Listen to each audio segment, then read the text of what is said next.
सरकार को माफी मांगनी चाहिए उत्तराखंड की देवतुल्य जनता से। आखिर इस प्रदेश में पंचायत चुनाव होने से रोक कौन रहा है? गनीमत है अगर आप जुलाई में भी पंचायत चुनाव करा पाएं। मोदी जी की स्तुति करने से फुर्सत नहीं है, केवल जुबानी जमा खर्च हो रहा है।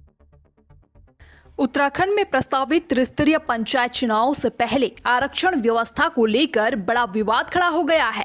प्रदेश के सभी जिलों से सैकड़ों आपत्तियां दर्ज की जा चुकी हैं, जिनमें आरक्षण सूची को लेकर असंतोष स्पष्ट रूप से झलक रहा है। इस मुद्दे को लेकर संभावित प्रत्याशियों के साथ साथ राजनीतिक दलों में भी भारी नाराजगी है।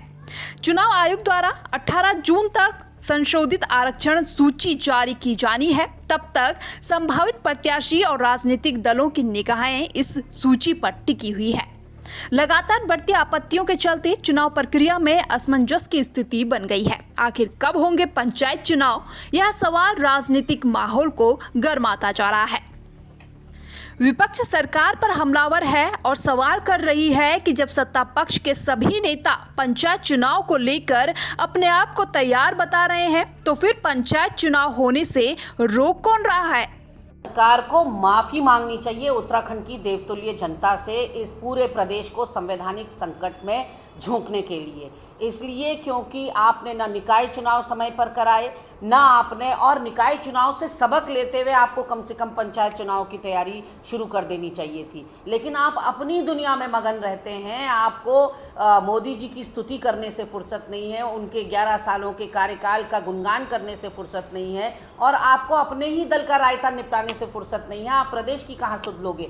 संविधान ये कहता है कि जब भी पंचायत चुनाव या निकाय चुनाव का कार्यकाल समाप्त होने लगता है, उसके 6 महीने पहले से प्रक्रिया चुनावों की शुरू हो जानी चाहिए। यहाँ तो 6 महीना बीत जाने के बाद भी प्रक्रिया होते हुए नहीं दिखाई पड़ती है, केवल जुबानी जमा खर्च हो रहा है। अगर सत्तारूढ़ दल के प्रदेश अध्यक्ष से पूछो महेंद्र भट्ट से, तो वो कहते हैं हम चुनाव के लिए तैयार हैं। निर्वाचन कहता है हम चुनाव के लिए तैयार हैं। मुख्यमंत्री कहते हैं हम चुनाव के लिए तैयार हैं। तो फिर आखिर इस प्रदेश में पंचायत चुनाव होने से रोक कौन रहा है? और जिस तरह से आपने अध्यादेश भेजा वहाँ अनुमोदन के लिए राज्यपाल महोदय के वहाँ, और वहाँ से वो बैरंग वापस आ गया बिना अनुमोदन हुए, उससे भी आपके चेहरे पर एक करारा तमाचा लगा। लेकिन फिर भी आपने सबक नहीं सीखा है, और अभी भी जुलाई जुलाई तो आप कह रहे हैं, लेकिन गनीमत है अगर आप जुलाई में भी पंचायत चुनाव करा पाएं।